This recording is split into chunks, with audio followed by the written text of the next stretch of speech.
Hello everyone, our guest passenger today on the Sankofa flight was quoted by writer Amadou Kourouma as one of the great master hunters alongside Alexander the Great and Ramses II. According to Djibril Tamsinian, the well-known African historian, his first steps were leaps of giant, while Raphael Chauvency won the special prize of the Interculturality jury for his work on this passenger's life. Please make room to welcome His Greatness, Mansa Soundiata Keita, the Lion of the Mandingo. African History Daily by my daddy. Born on the 20th of August 1190 in Niani, today in the Kankan region in Guinea, he was baptized Maridiata Konate, son of King Nare Konate and his second wife, Sogolon Konde. When the king, his dad, died in 1218, his first son, Dankaran Toumani, took power against the will of the deceased king. The hatred of the new king and his mother forced Soundiata, his mother, and sisters into exile in the kingdom of Mema.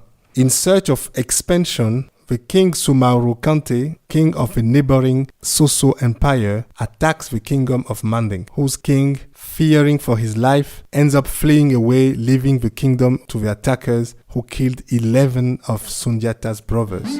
It is in these conditions that the people of Manding went and looked for Soundiata in his exile and asked him to come back, take his inheritance. In fact, his name Keita was drawn from this episode.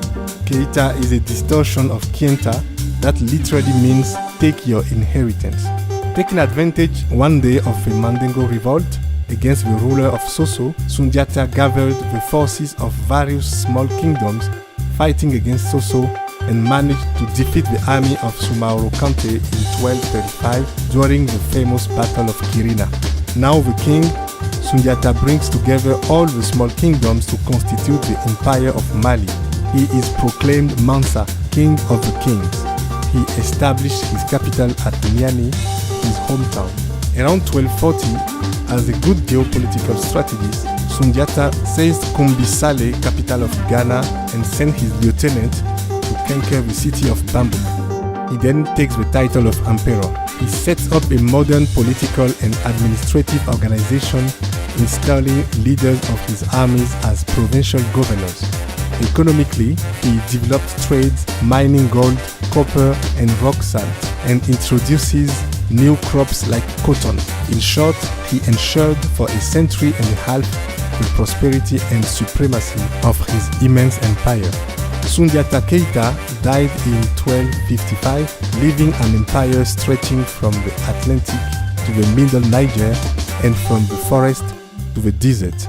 He left an image of a warrior king, wise and tolerant enough to allow the peaceful coexistence of Islam and animism in his empire. He also left, of course, the first ever declaration of human rights, the so-called Charter of Manding.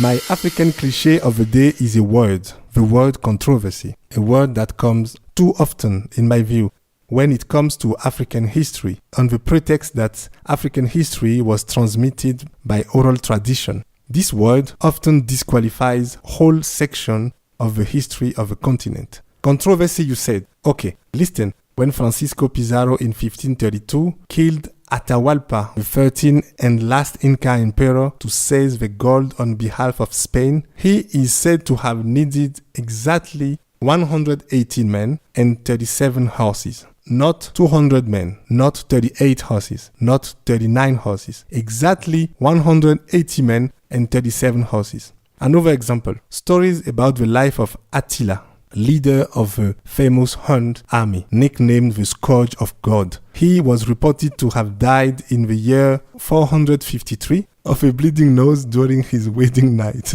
How do we know that? And better still, Alexander the Great himself, who is reported to have married in one go 10,000 of his Macedonian soldiers to women of the kingdom that he conquered. And then he died after seeing all his soldiers parade one by one in front of him. Okay guys, seriously, so all those stories happen exactly that way. Pizarro, Attila, Alexander the Great, there was no attempt to magnify the story of those people. Are you sure? There is no possible controversy about those stories? Well, it's up to you to think about it. to your own clichés, to your own controversies, and I hope to see you next week on the next Sankofa Fight. Have a good weekend. Thank you.